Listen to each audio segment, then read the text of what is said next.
Amid the dazzling lights of Hollywood, where the public sees only glamorous gowns and million-dollar smiles, there lie hidden truths that could make anyone grimace. There was a starlet who once showed up on set in the same dress she had worn for 3 days straight. There was also a leading man who appeared sophisticated on the outside, yet kissed his co-star while wearing dentures that hadn't been cleaned in ages. Few would imagine that habits seemingly just eccentric could directly lead to illness, throw production schedules into chaos, and cause career opportunities to slip away at the most crucial moment. So, who were the faces behind these odor disasters? And what exactly happened that turned screen legends into living nightmares? People wanted nothing to do with the blacklist below. We'll make sure you never look at them the same way again. 1. Marilyn Monroe. The odor-filled shooting day and the suspicion of a skin disease that nearly made Gable vomit on the spot. The very first name that few would ever expect to appear on this list was none other than Marilyn Monroe.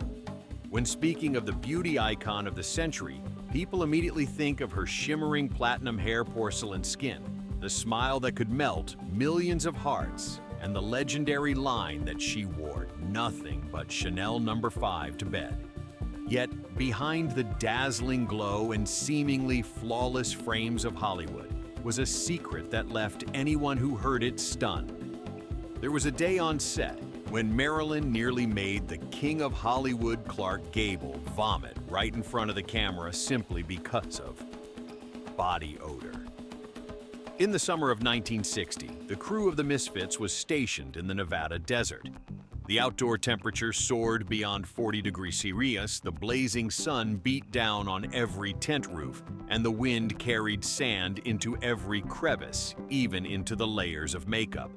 Inside the makeup tent, Alan Snyder, the artist who had worked with Monroe for nearly a decade, prepared not only lipstick, powder, and mascara, but also a pack of industrial wet wipes, a bottle of Odorono deodorant specially ordered from New York, and a box of medical talc powder normally reserved for patients with dermatitis.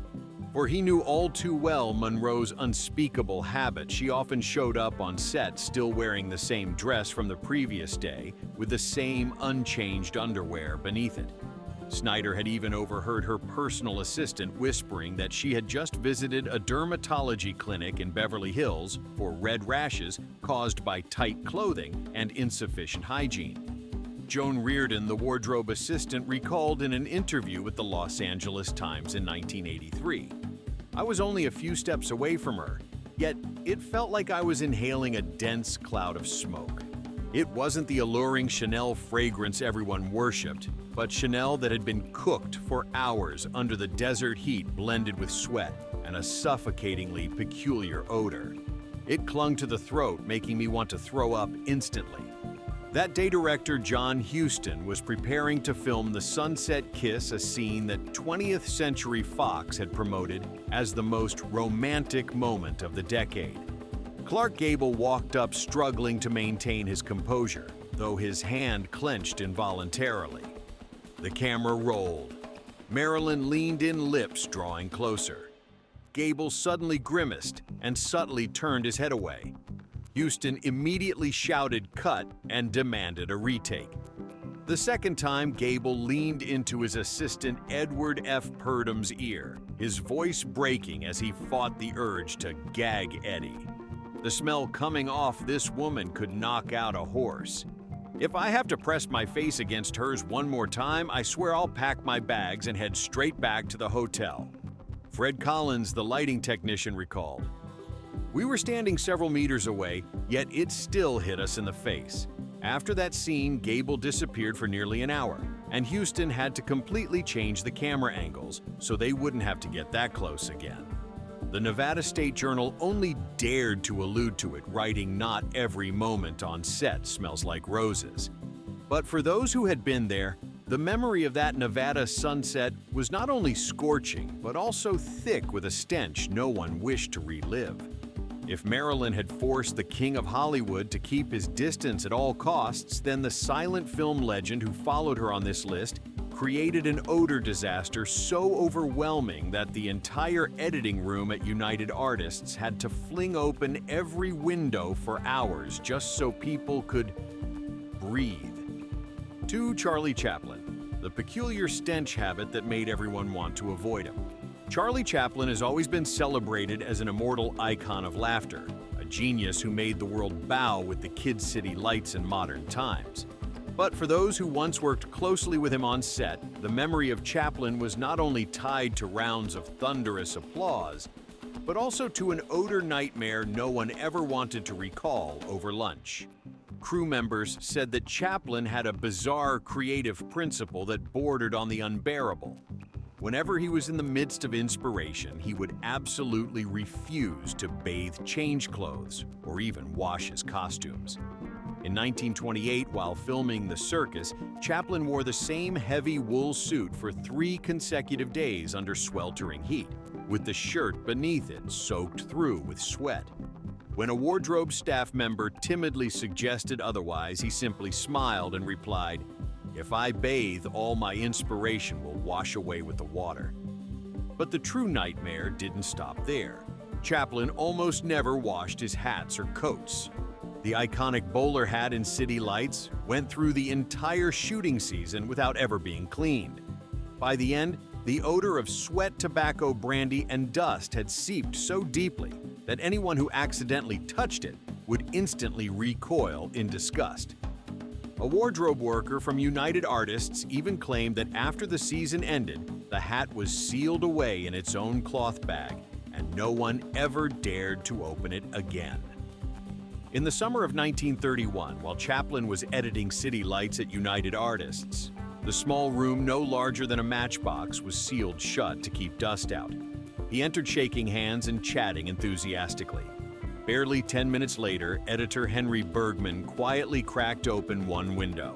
5 minutes after that, another one was forced open. And soon every window in the room stood wide, not because of the heat, but because no one could endure the suffocating air. A technician later told Variety no one said a word, but the moment Chaplin left the room, the entire team would rush into the hallway to gulp down fresh air. His longtime co-star Edna Purviance even once risked it by dabbing a few drops of Garland on Chaplin's collar before a close-up scene. She later recounted with a nervous laugh, "I only did it just to survive through that day's shooting." Charlie never noticed and carried on as if nothing had happened. A former lighting staff member revealed years later at a reunion one time Charlie leaned close to the camera to check the framing. "I was standing right behind him and had to hold my breath.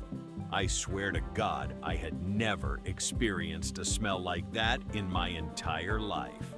In a 1952 interview with the BBC, Chaplin nonchalantly stated, "On screen, everything has to be perfect. In real life, I don't need to care. And I don't need anyone else to care either." Indeed, he truly did not care. But those who had worked with him felt otherwise. They still revered his unmatched talent. Yet deep down, they always grew uneasy each time they heard the sound of a door closing behind them. The next figure on the list, Elvis Presley, the king of rock and roll, brought with him a completely different kind of torment. Not from clothing or body odor, but from his breath. A breath so infamous it once made a co-star turn away during a kissing scene, and one that the American tabloids gave a name his fans would never forget. 3. Elvis Presley, the deadly breath that shook the backstage of MGM. In the eyes of millions of women, Elvis Presley was always the sweet dream, the everlasting symbol of irresistible charm. Yet for his co-stars who had to stand close to him, even kiss him on screen, the experience turned into a memory that none of them ever wanted to repeat a second time. On a sweltering afternoon in 1965 at MGM Studios in Los Angeles, Marianne Mobley, Miss America, 1959, stepped into a romantic kissing scene with Elvis. Under the blazing studio lights, as the camera began to roll, Elvis slowly leaned in. At the very moment their lips were about to touch, Marianne suddenly felt a thick, suffocatingly hot breath blast straight into her face. She tried to keep her expression and continue acting, but her eyes began to sting. Her throat grew parched and breathing became difficult. As soon as the director shouted, "Cut!" Marianne spun around and rushed outside, fanning herself desperately and gasping for air. My God, that smell clung to me like glue, so overpowering I thought I would throw up on the spot. Marianne later recounted that the odor was unlike any ordinary morning breath, but instead a deadly mix of burnt black coffee damp Camel cigarettes, the bitter syrupy taste of codeine dissolving in his mouth, and the stale trace of leftover alcohol. It was like standing next to a steaming trash bin filled with half-empty coffee cups, cigarette butts, and empty liquor bottles, she told People magazine. Marianne was not alone. Susanna Lee, Elvis's co-star in Paradise Hawaiian. Style 1966 revealed to the Daily Mail that she nearly fainted during a kissing scene. I tried to breathe through my nose, but the stench still seeped into my mouth, sticking to my tongue. It was like opening an old, moldy wardrobe stuffed with melting peppermint candy, expired medicine bottles, and half-smoked cigarettes. The moment the scene ended, I bolted straight to the restroom to rinse my mouth. A cameraman at MGM bluntly explained. The reason was simple. Elvis would usually down 2 cups of black coffee, smoke half a pack of Camels, and pop codeine just before filming. He almost never rinsed his mouth. That's why we called it the King's Breath, the breath of the king. In February 1973, the National Enquirer ran a sensational headline, "Elvis's Morphine Kiss." His team denied it at the time, but those who had personally endured it nodded in agreement. It was no exaggeration at all. Backstage, the running joke was that anyone who kissed Elvis deserved a Hollywood Medal of Courage. Even Priscilla Presley, his ex-wife, admitted to Vanity Fair in 1995. There were mornings when he kissed me right after waking up, and honestly, I just wanted to turn my face away. But I loved him, so I never said a word. Rumors from the Girl Happy 1965 set even claimed that a supporting actress requested to have her scene changed simply to avoid being that close to Elvis because she couldn't stand his breath. Poor Elizabeth Taylor, exposed by the press for her overpowering odor behind the scenes of Cleopatra. The next name on the list was Elizabeth Taylor. In 1963, Elizabeth Taylor was at the very peak of her fame. On the covers of Vogue and Life, she embodied flawless luxury, shimmering silk gowns, dazzling diamonds, and the refined scent of Chanel No. 5.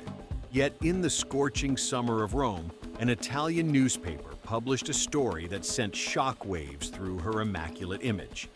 On August 15, 1963, Corriere della Sera ran a short piece. Filming of Cleopatra halted due to a health incident involving a crew member. No name was mentioned, but everyone at Cinecittà Studios knew exactly who it was. Rumors spread instantly. Elizabeth Taylor had the habit of going days without bathing, masking it only with perfume.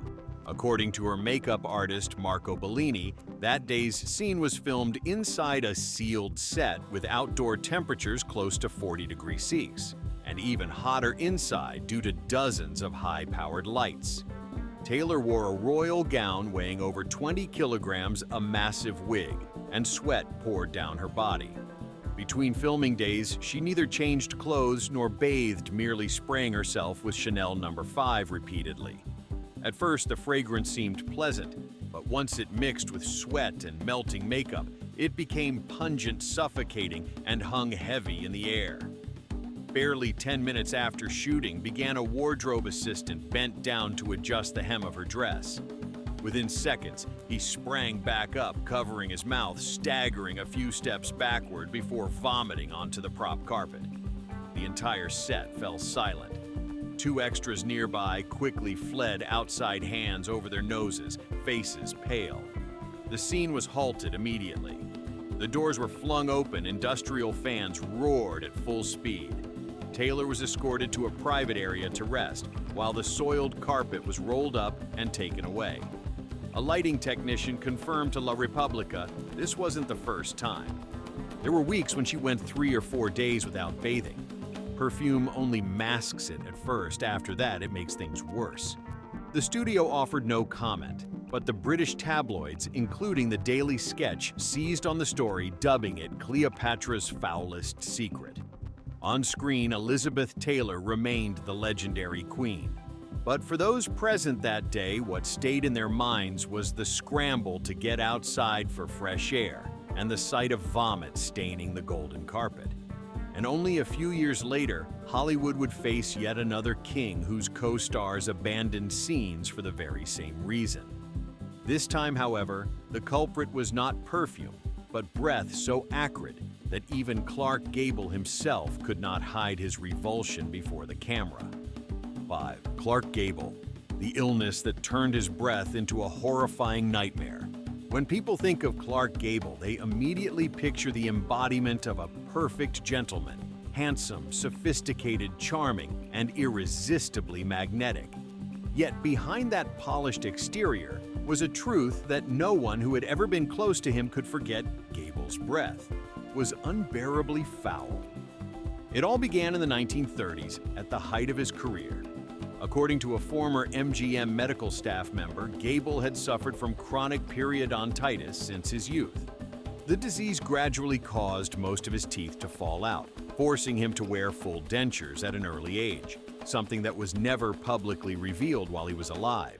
At first glance, it may have seemed like a cosmetic issue, but the true horror lay in the fact that Gable had no idea how to properly clean his dentures.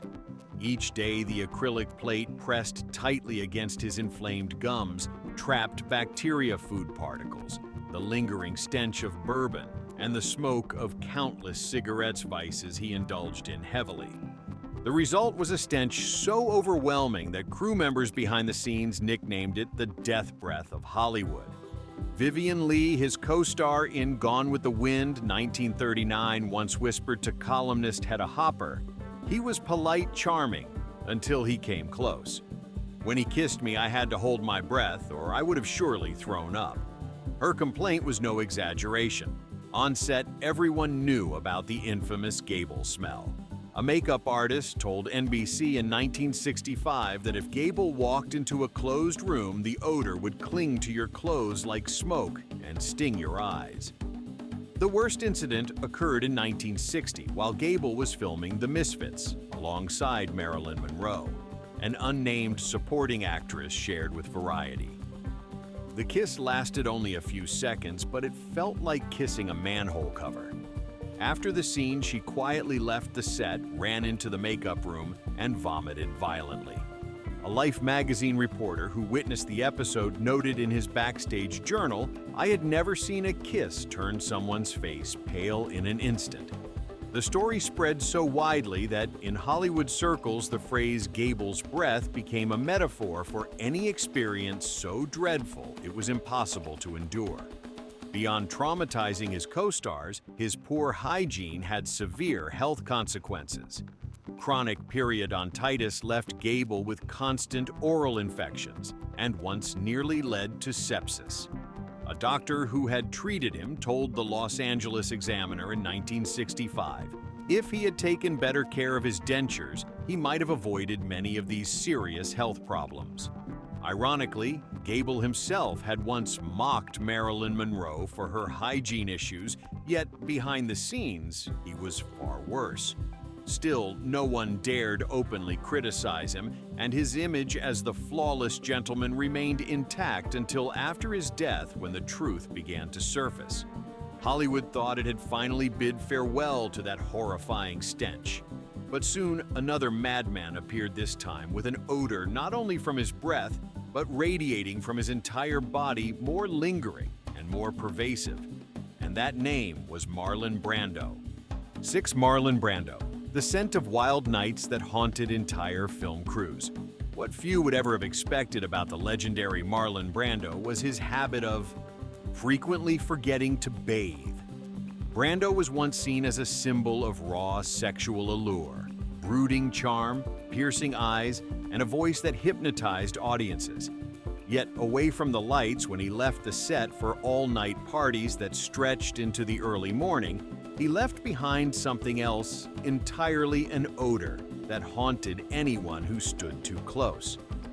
In the 1970s, Brando was a familiar fixture at endless debauched gatherings at Chateau Marmont in Los Angeles or the Carlyle Hotel in New York.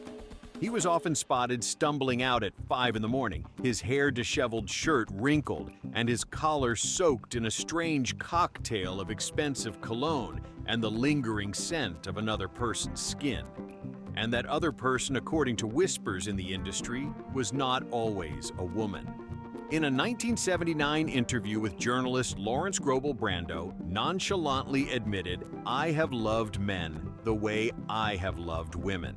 I don't make distinctions, but the body always keeps the smell of the night before." It was precisely those smells of the night before that turned into a nightmare for the Apocalypse Now crew in the Philippines. In the hot, humid climate, Brando frequently arrived late. His eyes shadowed his breath heavy with stale liquor, his shirt damp with sweat that had never dried from the day before.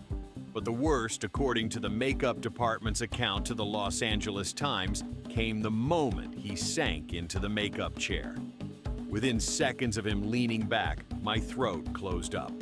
The stench was like someone had dumped an entire seafood restaurant's trash behind my head. I had to fake a yawn just to turn away and hold my breath to keep working. In one close-up scene with Dennis Hopper, the camera even caught Hopper subtly turning his head away. Years later, Hopper confessed on a talk show I wasn't joking. I honestly thought I might vomit. The smell was horrifying. Some crew members recalled that during filming, Brando spent long hours wrapped up with a black jazz musician from New Orleans. Though never publicly acknowledged, the rumor spread so widely that outlets like Variety and the National Enquirer hinted at Brando's night affairs and their daytime aftermath. That aftermath was his ongoing neglect of personal hygiene arriving on set, as if he had just emerged from a smoke-filled, alcohol-soaked room drenched in unwashed sweat. The issue went beyond mere discomfort. Poor hygiene carried the risk of contagious skin conditions.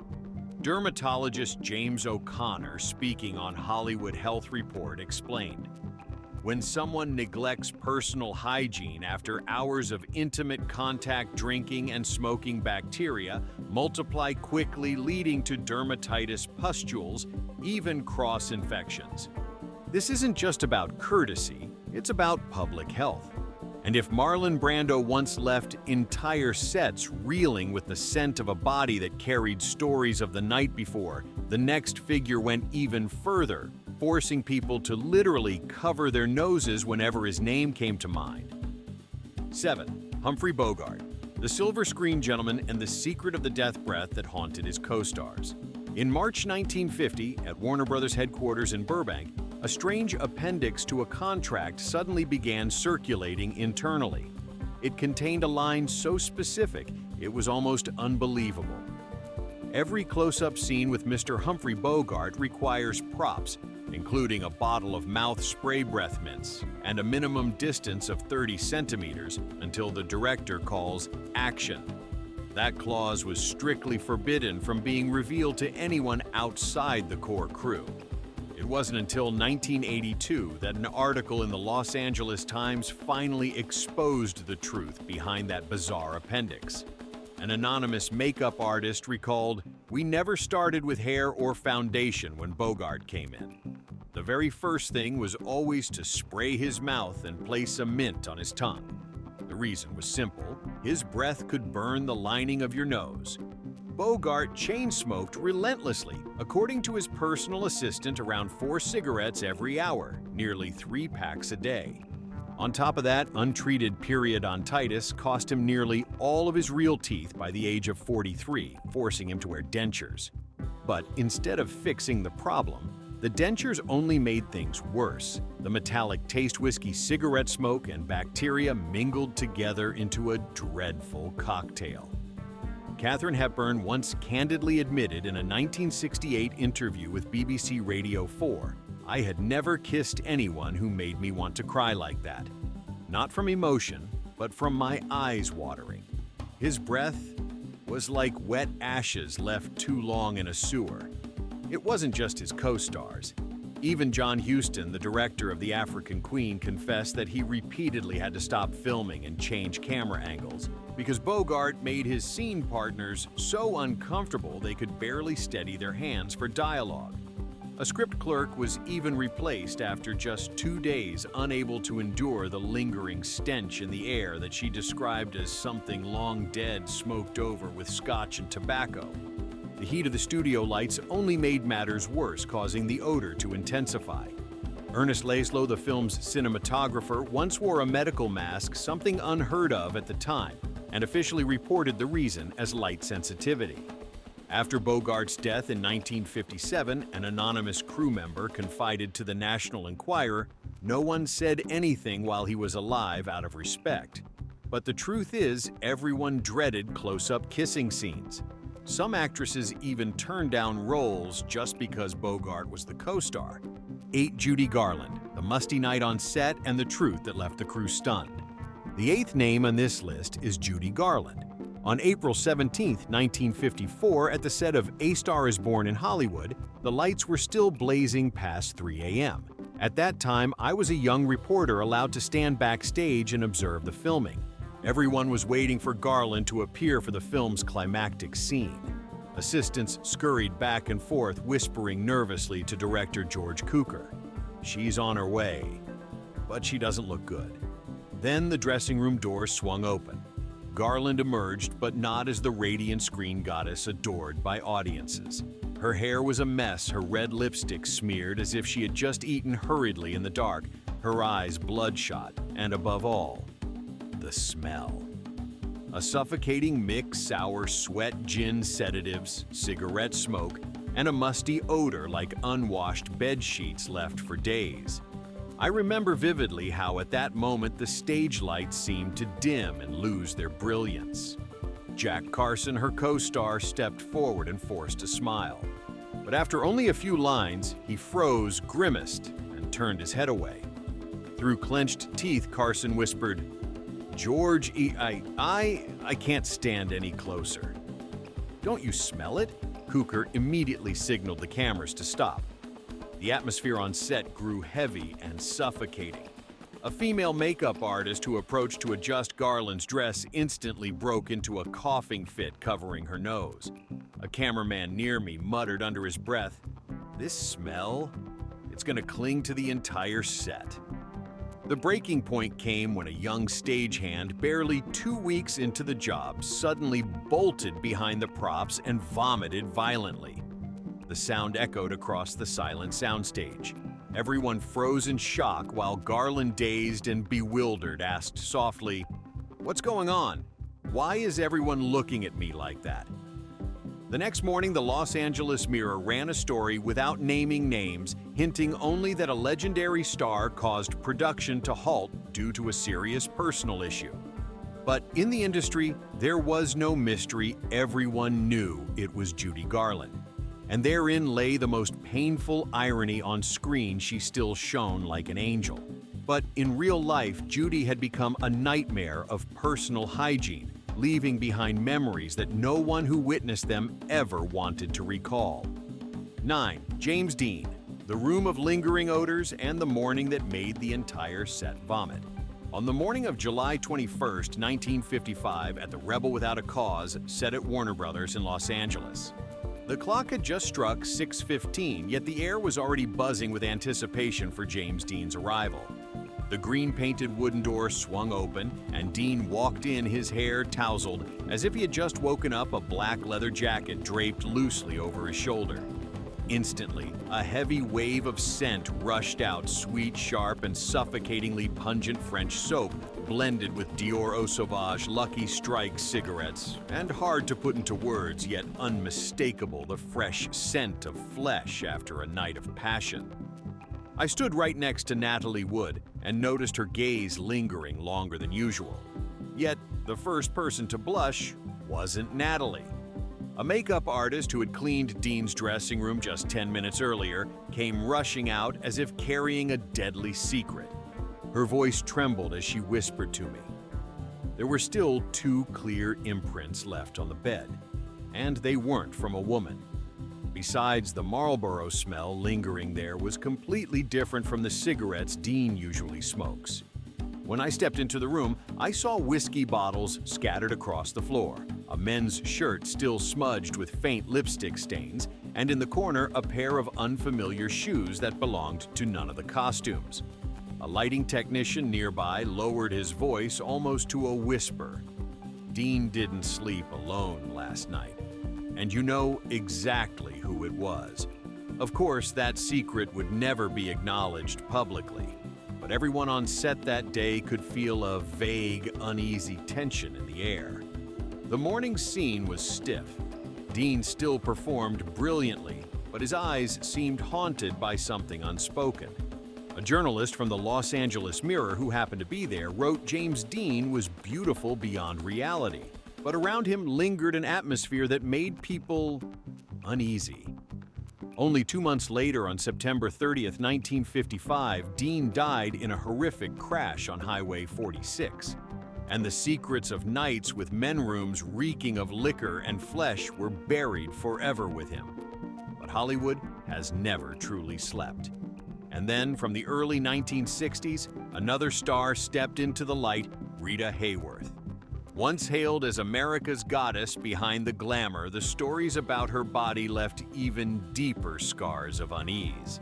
10 Rita Hayworth, the goddess in the party that haunted Hollywood with its smell. May 1958 at the Beverly Hills Hotel. Rita Hayworth appeared at Paramount's fundraising gala in a blazing red satin gown, her perfectly waved hair framing her face like a masterpiece. Reporters swarmed camera flashes bursting nonstop. Yet, within just minutes, her dazzling presence was overshadowed by something no one wanted to believe was real. As Rita walked past table number 7, several guests wrinkled their noses. It was not the Chanel No. 5 that had long been her signature, but a disturbing blend. The acrid sting of stale liquor, the stale bite of dried sweat still rising off her skin, and the raw, musky tang of flesh that had not touched soap. Journalist Dorothy Kilgallen later recalled in the New York Journal-American, I had attended more than enough parties to endure the smell of cigarettes and booze, but that night, it was different. It was thick, clinging to you, suffocating. The true disaster struck when Rita sat down beside director George Cukor. In less than 10 minutes, a young rising actress seated diagonally at the next table suddenly jumped up, bolted straight to the restroom, and vomited violently. A Hollywood Confidential photojournalist who happened to be filming the gala with a 16mm camera accidentally captured everything from the guests' grimaces and hurriedly raised hands covering noses to the young actress doubling over, gripping the edge of the table. Just 48 hours later, an edited clip of that footage aired on the tabloid TV show The Gossip Hour, accompanied by a sarcastic voiceover. Here is Rita Hayworth's latest perfume one that makes all of Hollywood retch. The film spread like wildfire, shaking the once unshakable image of the red-haired goddess.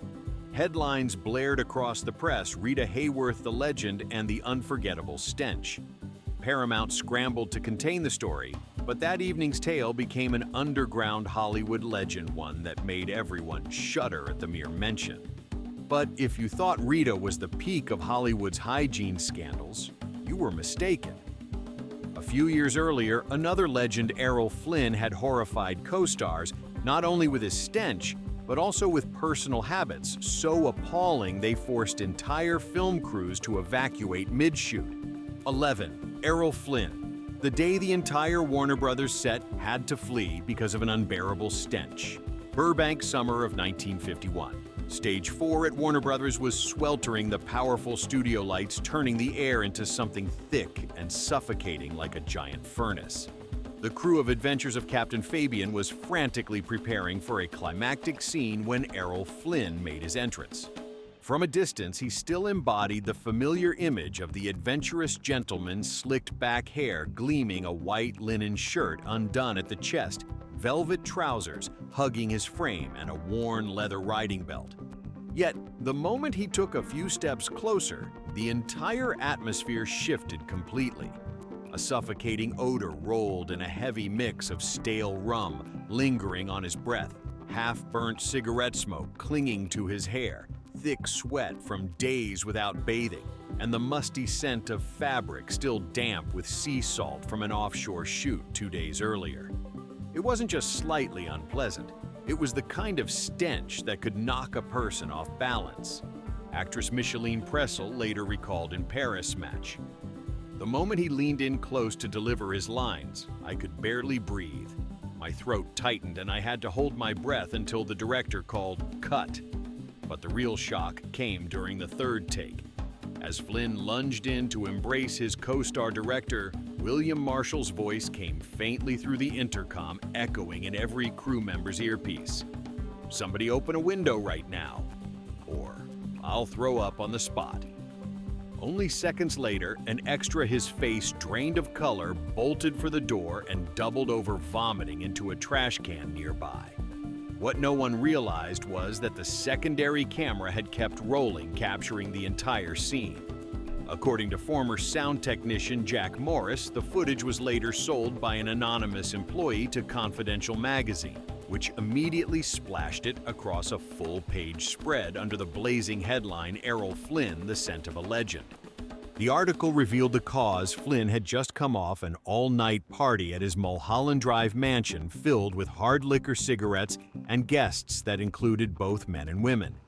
He had left the revelry at 5 a.m., driven straight to Warner Brothers still wearing the same clothes from the night before, and without so much as a rinse. This scandal not only reinforced Flynn's reputation as wild and untamed, but also turned him into the butt of public ridicule. Radio programs like The Bob Hope Show even mocked him with comedy sketches where Errol appeared on set forcing everyone to don gas masks. And then Hollywood witnessed a case that was the complete opposite Howard Hughes. If Flynn neglected his body entirely, Hughes was consumed by a pathological obsession with cleanliness, washing his hands until they bled and locking himself inside sterile rooms that resembled morgues. 12 Howard Hughes, The Obsession with Cleanliness, Las Vegas, December 1968. Anyone who stepped onto the top floor of the Desert Inn at that time would never forget the feeling. It was as if they had been swallowed into a massive morgue.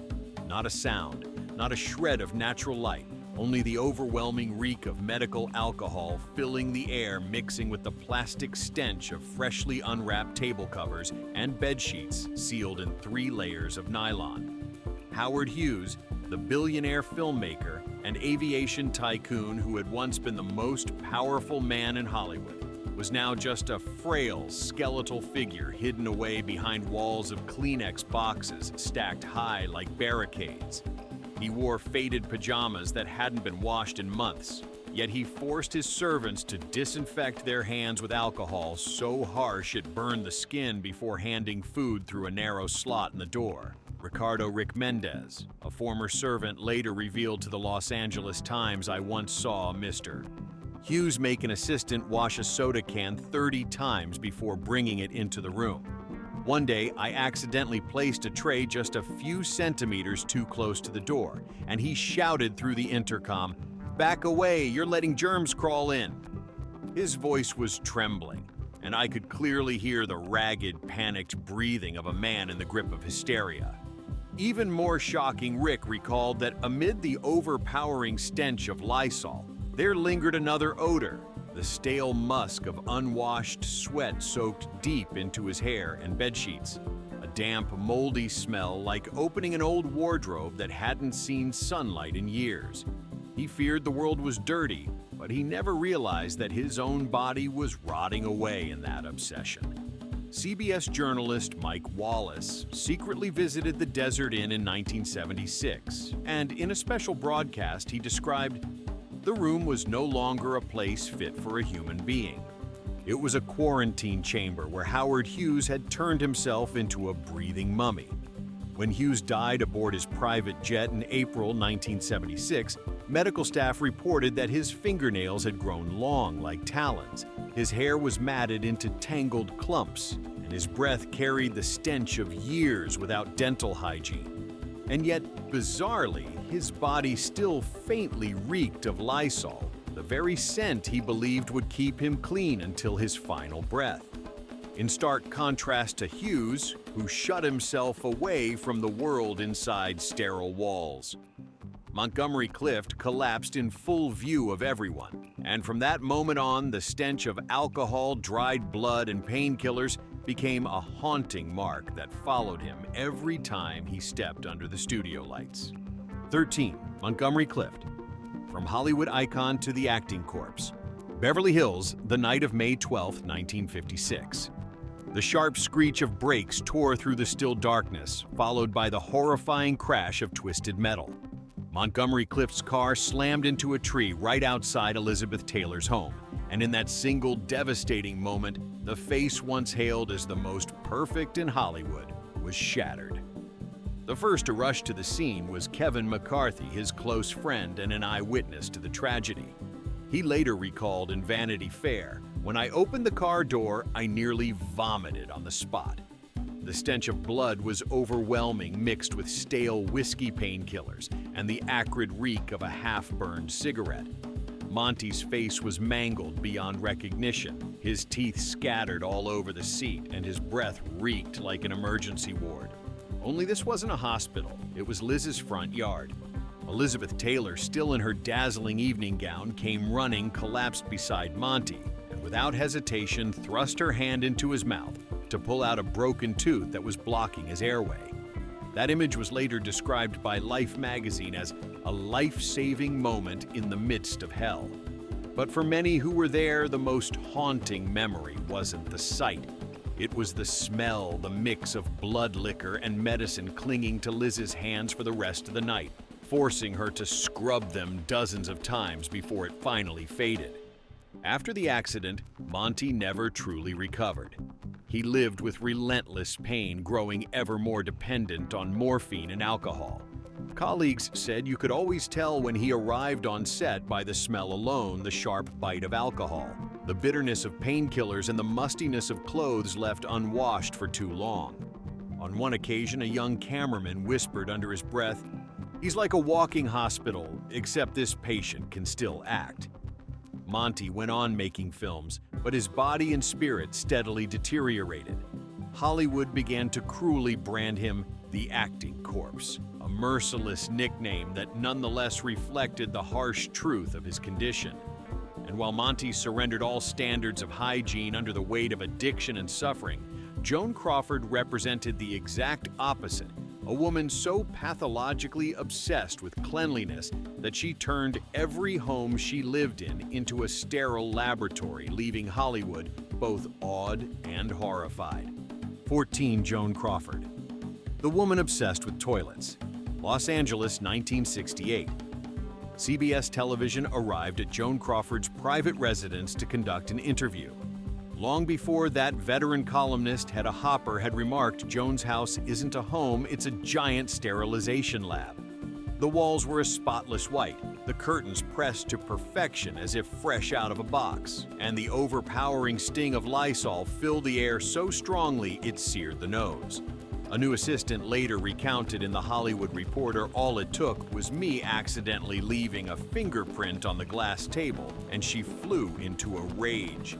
She made me scrub until the smell of bleach drowned out her own perfume. At that moment, all I wanted was to run outside just to breathe." One evening, Joan invited young actor John Ireland over for dinner. But instead of a warm, convivial atmosphere, he watched in disbelief as Joan wiped every single glass in front of her guests.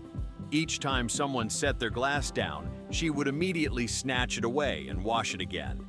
John later recalled, "I felt like I was dining in a hospital rather than in a dining room." It didn't stop there. A household staff member once admitted to the Los Angeles Times that he had witnessed Joan forcing her guests to change all of their clothes before entering her living room simply because they had been caught in the rain outside.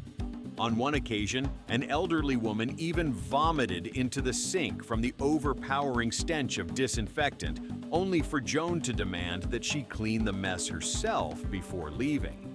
Joan's extreme obsession with cleanliness not only drove away many of her colleagues, but also became a recurring subject of gossip throughout Hollywood's backstage circles. Yet, if Joan embodied the idea of being too clean to the point of sickness, Tallulah Bankhead, the Broadway and Hollywood star, stood at the complete opposite end of the spectrum.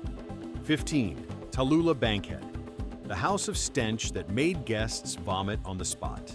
New York, August 1965. Journalist Dorothy Kilgallen of the New York Journal-American once admitted that she had never experienced a greater shock in her entire career than the moment she stepped into Tallulah Bankhead's apartment.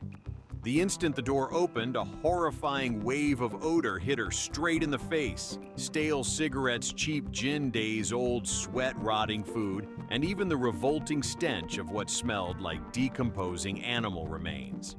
Her first instinct was to cover her mouth with her hand to keep from vomiting on the spot. The living room, once featured in Vogue in all its elegance, now looked no different from a battlefield. On the table, a silver tray still held raw oysters turned green with mold from a party held the month before. Wine glasses coated in thick white residue were scattered everywhere. Ashtrays overflowed onto the carpet, and cigarette ash drifted through the air like dust. A building maintenance worker once swore to the Daily News, "I saw rats gnawing on a pizza crust right in the middle of the living room," and she just burst out laughing, calling them her roommates. But the true shock came when a young director arrived to discuss a new contract and absent-mindedly sat down on an armchair in the corner of the room. Only seconds later, he leapt to his feet in horror, realizing that beneath the torn upholstery lay the dried carcass of a cat. From there, the putrid stench rose so intensely that he bent over and vomited directly onto the carpet. Cruelly enough, the entire scene was captured by a press photographer standing outside the window. And shortly thereafter, the photo of Tallulah laughing beside a man doubled over vomiting appeared in full display on the front page of the New York Post with the screaming headline, "Tallulah's House of Horror."